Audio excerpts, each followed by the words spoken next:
This week, Glittergal looked out and saw a spot of bother with supplies. When spoilt for choice with fabulous stamp designs, it's easy to collect great motifs without using them, when in fact, stamps are one of the supplies that can be used hundreds of times without any extra investment. Time to put those stamps to good use? Glittergal, can you serenade us with stamp suggestions? Of course I can. This month's mood board really inspired me to look at layers, and I wanted to include my stamps within those layers. The reason the layering came to mind was because the color scheme of the mood board this time has lots and lots of shades of just a few colors.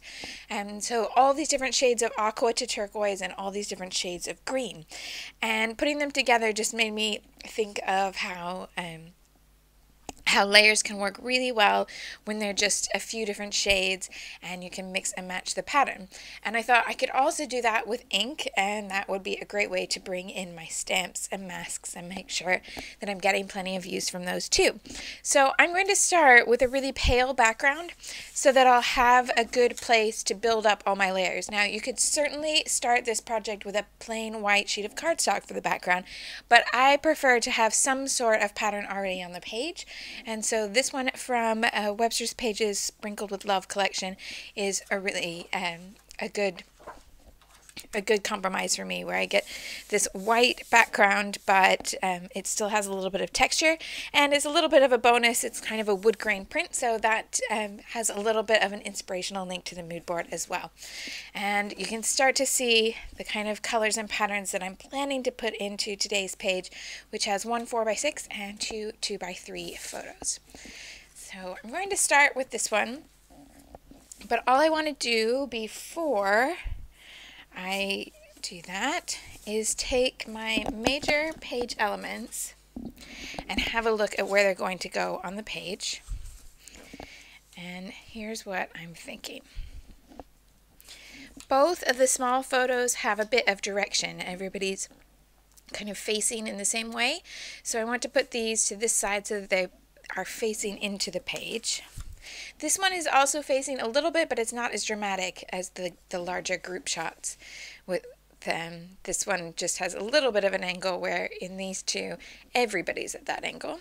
So this 4x6 card is going to go in the middle, and I'm going to layer up some smaller pieces and this circle piece. And I'm not worried about exactly what that's going to look like just yet, but I want to see on my background about where things are going to go. And I'm just going to make some really light pencil marks to see kind of the top, bottom, left, and right, so that I know what space I'm looking at is going to be covered with the important stuff for my page. And then that means that I have all this space outside those pencil marks to add my layers and have that bit of fun with the inks and the stamps. I'm actually going to start with a mask before the stamping, and I'm going to use this one from Studio Calico, the Sundrester collection, but it's still in the store. And I want to run these bubbles off the edge here so that I can then move the template over, have some more that go off the edge over here, and it will be a bit like these are all printed onto the page that way. And I'm going to use some Distress ink and a foam ink applicator. The Distress inks and the Distress stains are currently on sale in the two-piece store. And I just want to fill in some of these circles. It doesn't have to be every single circle, with the various shades of blue and green. So I start to build up some color in the background. So step one, filling in different bubbles from the background sheet. And I can use my pencil marks to save me the time. I don't need to fill in anything here because that's all going to be covered up.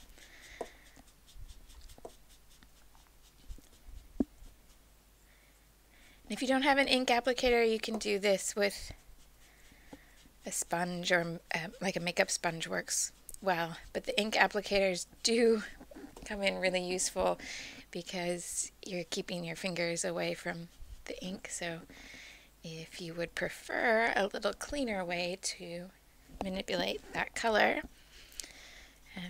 then they come in handy. I'm going to alternate through a few different shades here. I've got 2 blues, one lighter and one darker, and 2 greens, one lighter and one darker. So I'm just going to fill in those bubbles with the different shades of blue and green. The benefit of the pencil marks from the beginning means that now I just have that large frame that's going to go around all of the outside instead of filling in all that central space on the template.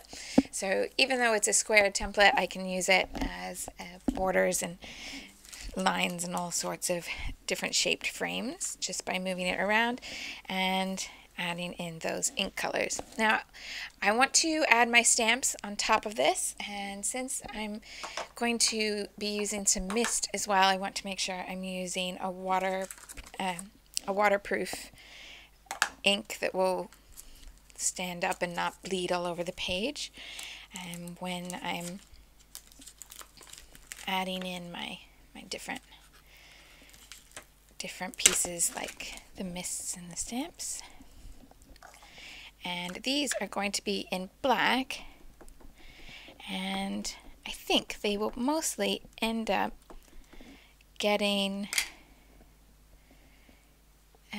they'll be set so that if I place something like this, then the bottom of that circle is probably going to be covered by different elements on the page so that things will be nicely framed and have that little bit of layering to them. So this set is the stamp set from the new Amy Tangerine +1 collection, and I have some others pulled out here to use as well.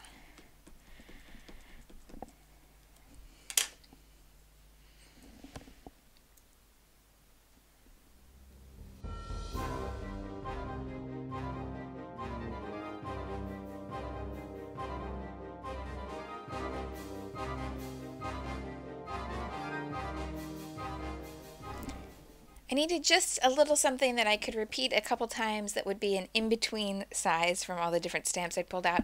So I added in this little smile circle from this set from 2 Peas in a Bucket. And now I'm ready to go over to my final step here, which is going to be some mist. So I have all these blues and greens, but I don't have anything that is putting those two together. So I wanted to bring in some aqua, and I'm going to use a bit of a greeny aqua. And the first thing I'm going to do is to do some smushing of the color onto the page. And I'm just going to use my work surface because I can just wipe it off when I'm done. But if your work surface is not one that you can just spray mist and ink and things like that, then use a craft mat or a plastic plate or something like that. But I just want a little bit of that bit of color. And then I'm going to use just some cotton wool. And what I want to do is stamp that into the ink, but then stamp it off. And I'm going to go into the middle where it's not going to show so that I can see how it's going to look on this paper. That green is actually a little darker on this paper than I expected. So I'm going to bring in another aqua. Let's see if that one fares any better. I think that's a better match for the supplies I pulled out. So then I'm just going to take this and pick a few different spots where I'm going to add in some of that, just so that it's really faint and quite delicate, really.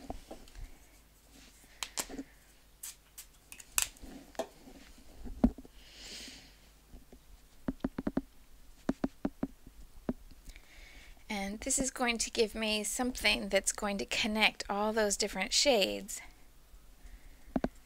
so that I have the colors working with each other rather than against each other. Because many of us have been taught for a long time that blues and greens clash and shouldn't go together. But of course we see them together in nature all the time. The nice blue sky against the green grass. So they can certainly work together. But this mood board has really inspired me to see how many shades will really work well together. So I'm just going to do this a little bit here and there around the edges, some inside the box, some outside that frame of circles.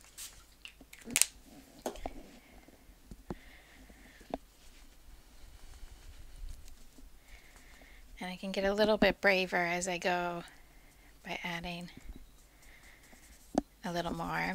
And the cotton lets you do kind of a few different textures.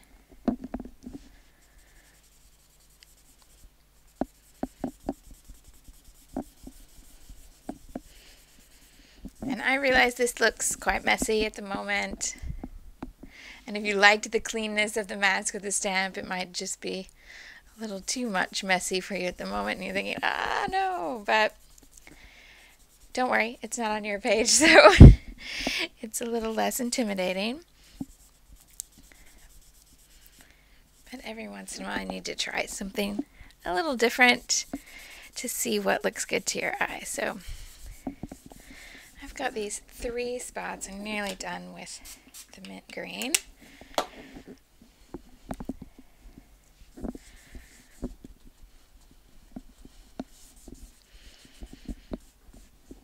And I think I'm just going to fade each one of those spots out a little bit.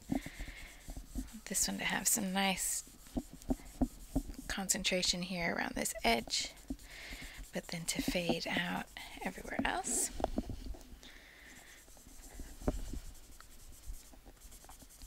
And then I want to bring in some of the contrast color from the mood board, which is that hot pink. So I have my favorite old hot pink mist to hand, and as soon as I've got all this mint green off my desk, then I'm going to use this one in a little bit more predictable way. So I'm going to shake that up and start with my paintbrush to have some larger droplets.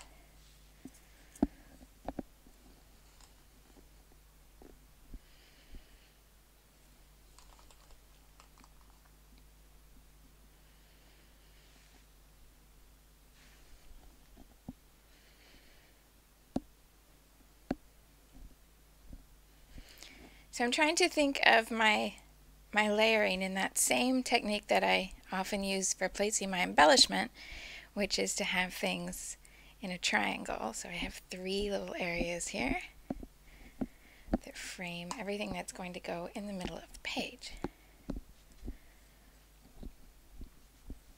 And then just finish that with some nice tiny little dots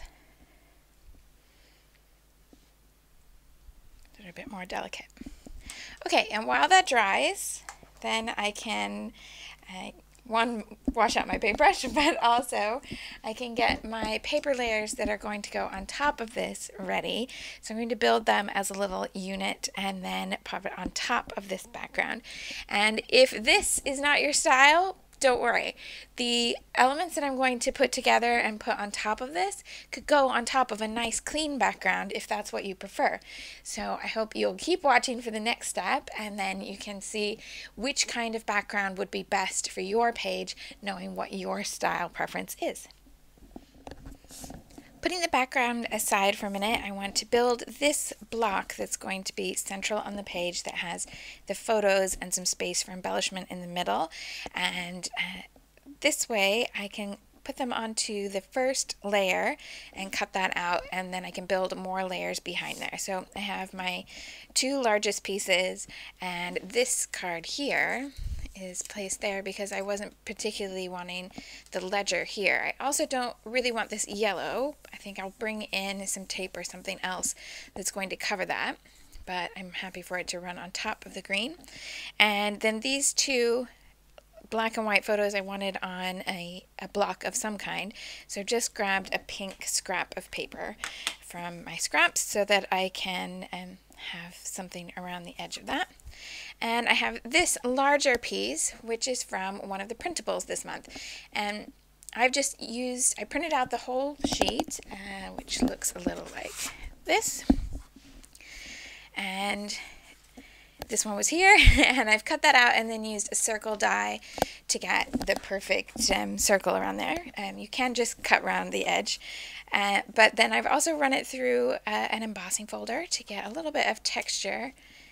I've run it through the wrong way, so the dots go, this would be normally what you would think of as the correct way, with the dots coming up toward you, but with just a really simple design like that, I like that idea of having the dots dented down into the page. So what I want to do here is just see where that placement is going to go before I stick down this element here. And that's the sort of thing I'm thinking. Although, hold on, right before I start that, I just realized there is a little bit more open space here because there's an arm in the picture that doesn't have to be there. So this could come in a little bit. I do think it'll need something in this gap, but that's okay. So as long as I keep my adhesive in the middle, then I can add more layers as I go.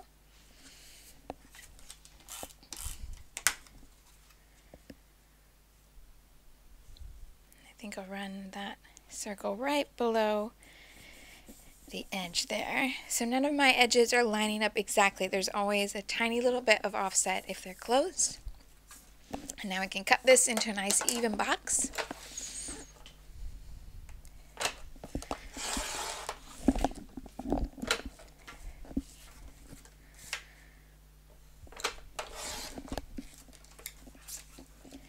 And there I have one box so that everything now can go behind that. Just add a little bit of black ink to this edge so that it's going to contrast well against the other papers. And I can put it against my background just for a second to see how I'm doing on space. So that gives me an idea of how many layers I have room to put behind, and if they should be full box layers or if I should have one little piece that's over here and one that's over here.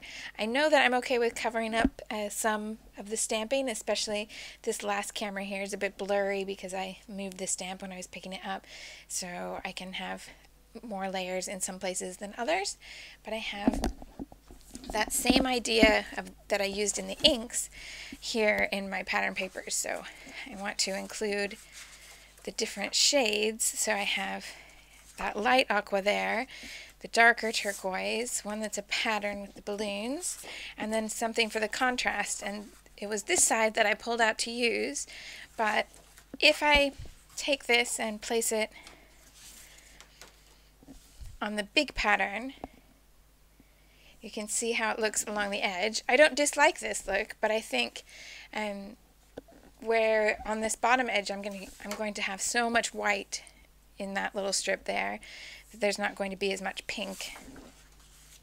Turning it over to this side gives me all those different shades of pink, and I think this sort of background is going to go well with what I've done on the page already. So I think I'll stick to this side of the pattern and use the big one on something else. I wanted the hot air balloons to be visually understandable as hot air balloons, so I needed a little bit more than just a tiny border. So I've cut a strip of them to go here, and I have some more if I want to put it elsewhere on the page to bring that in a little bit more. And then I have two of the layers to go behind there, and often we would tend to put them in this order where I have the two colors that are similar, the aqua and the turquoise, and I break it up with the contrasting color in the middle. So if I do that, this on its own works quite well. But if I put it against this background that has all of that, then you'll see it looks a little bit busier and a bit more disjointed with the background.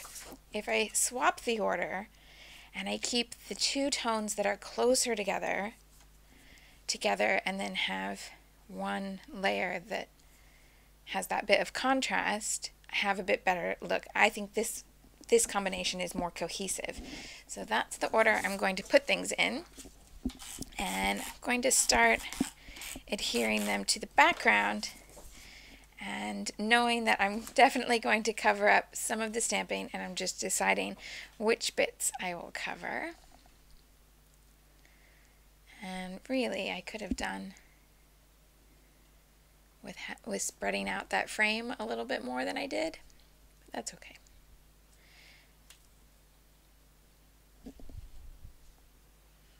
So I may want to bring in some stamps over the top so that there are at least some things that will still be visible. And then my turquoise box, and then my box that has the photos attached, the pale aqua on top of that.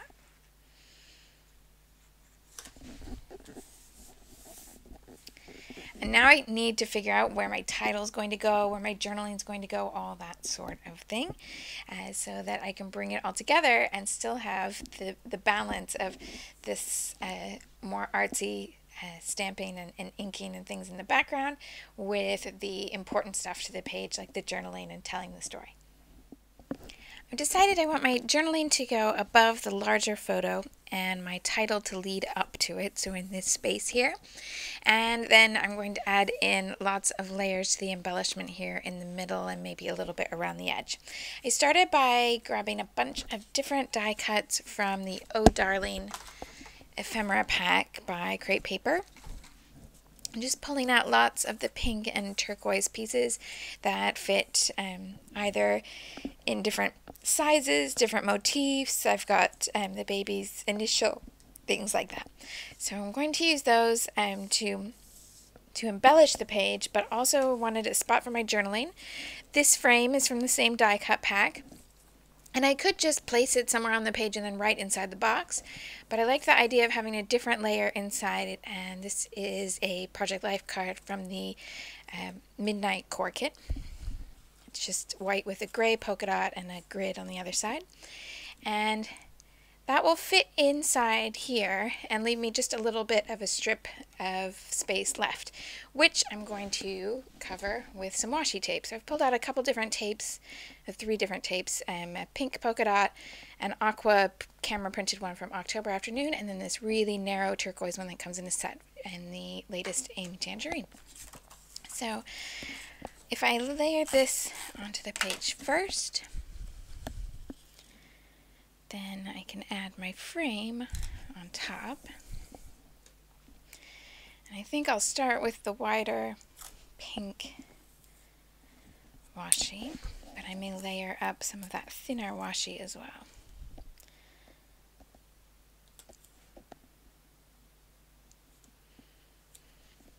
I can just tuck that underneath, see how this is working with my frame. And I think that needs to come up on the page ever so slightly so that I get a little bit more of that frame still showing. So just move it up a little bit and get the frame in the right spot. So I'm okay with this going almost to the top of the page.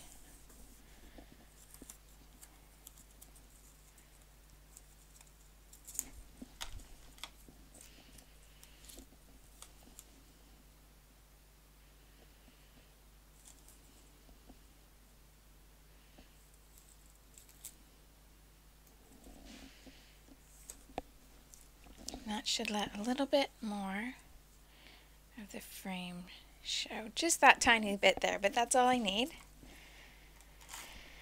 So I can get this ready to add on top, and then what I was thinking was that this tiny strip be just a nice little detail right alongside the edge of the pink tape.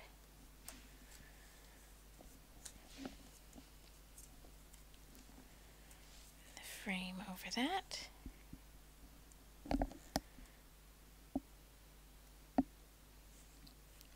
And that's going to be my box for my writing here. And one last little layer. I pulled this piece of chipboard when I was trying to decide what frame I wanted to use. This is from the Love Notes set of chipboard, and I could put this right over the top.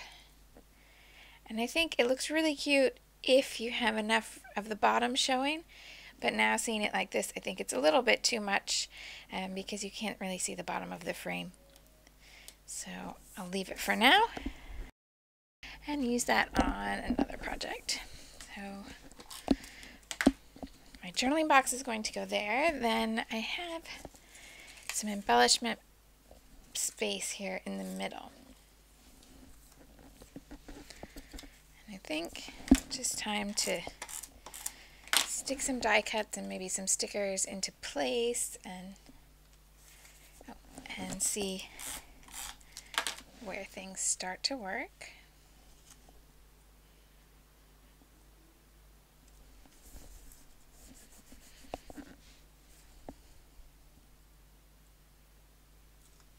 I want to make sure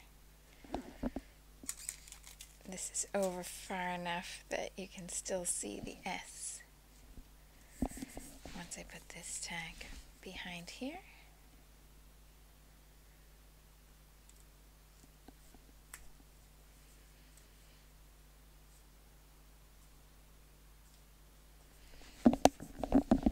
And now I have this space at the bottom that would be nicer if I had something contrasting and something with a bit of a different shape. So I think if I bring that flower in there,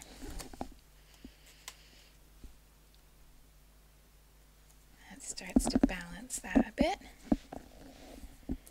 And then this tiny little tape would be useful to run along that line there. So when I'm adding all these different layers, I'm just looking one piece at a time and looking for what that piece then does to the composition and adding pieces where it makes little gaps and so forth. So now that I've done that, I know I have this little space here that would be nice to fill. So I can look at some little word block stickers.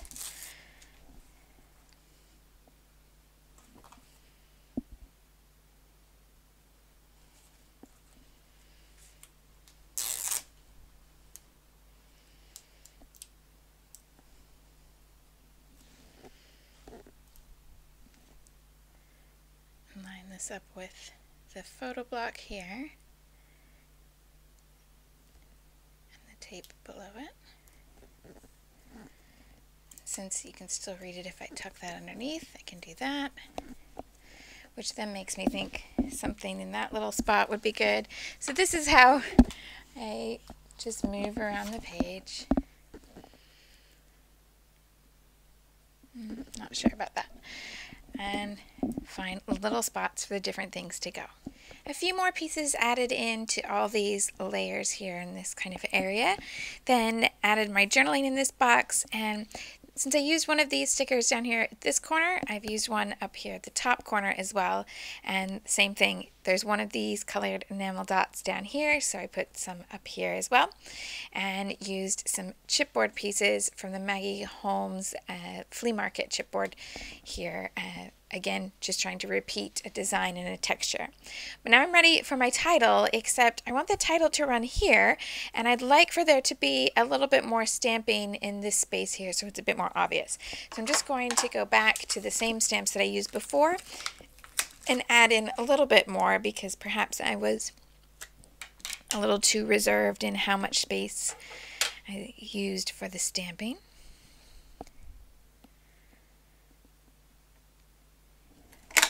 Oops. So just some little bits to add there.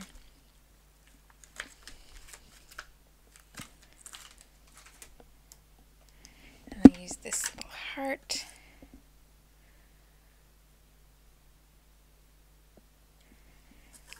And then I also wanted a bit more stamping in this area of the page down here.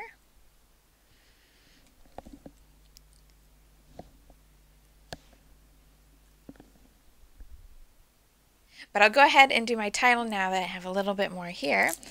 I want to go back to that green that I started with. So I pulled out some green letter stickers and some white. And I'm actually going to use the white straight onto this white background, which I realize is not the most visible on the camera. But because it's a christening, I liked the idea of bringing a little bit more white back into the page. So I'm going to have her name in the green, but the word christening in white.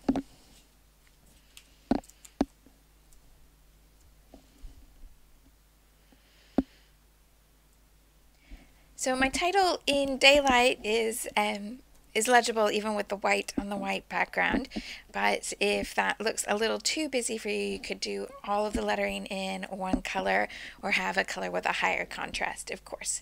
Now, I purposely went back to this green that I started with that isn't a big part of the rest of the page, and that does mean that this now looks a little bit out of place, and it's an easy fix. I just need to add this green in somewhere else. So I have some green glitter tape,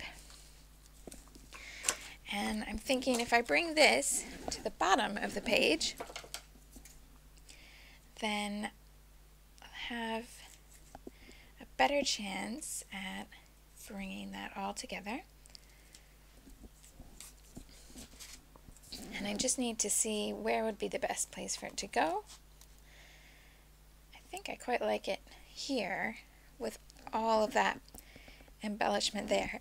It does mean that yet again I'm covering up some of my stamping, so that's okay. I can always add one more in there.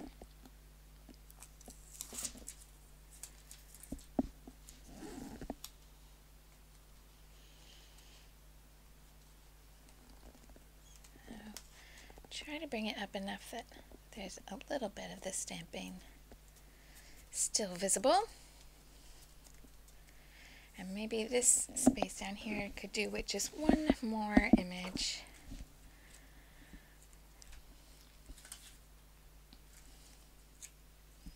I think I'll go back to that camera and stamp that one last time.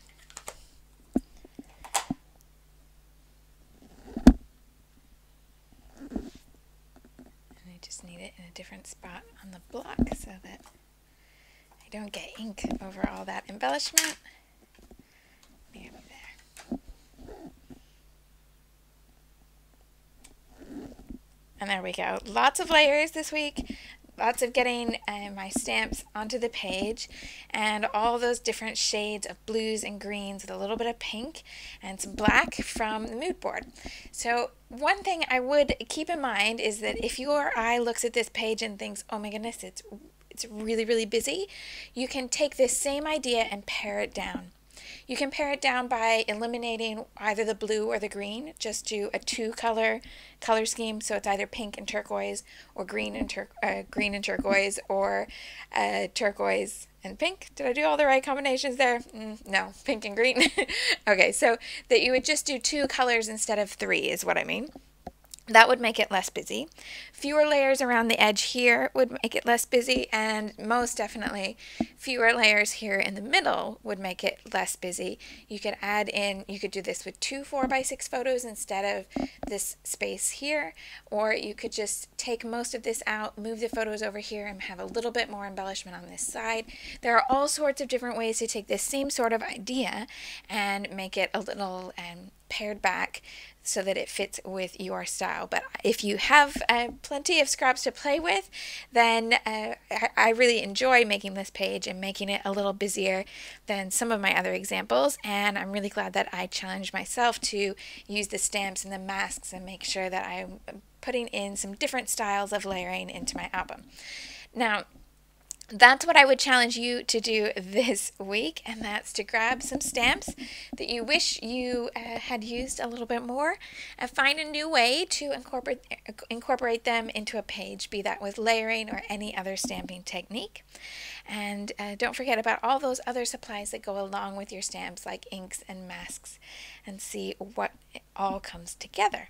Now, one last little thing is that if this space, as you've had more time now to see the finished page, if this space looks too open to you, that means that you could either move everything over or you could add in some element here.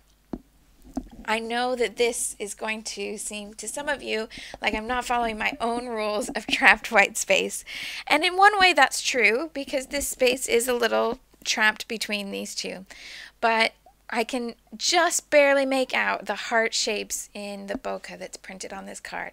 And that's what I wanted on my page, even though that's a really simple element. I wanted that tiny little bit to go ahead and stand still on the page and not have more on top. It gives a little bit of calm around the bigger photo, but it isn't something that would work to everyone's eye. So if it does seem to you that it's a bit awkward, then move things over, move things in, and it can all work together. Thank you so much for watching, and I hope to see you soon. Join us next week for the continuing adventures of Glitter Girl and the ongoing mystery of the scrapbooker behind the mask at twopeasinabucket.com.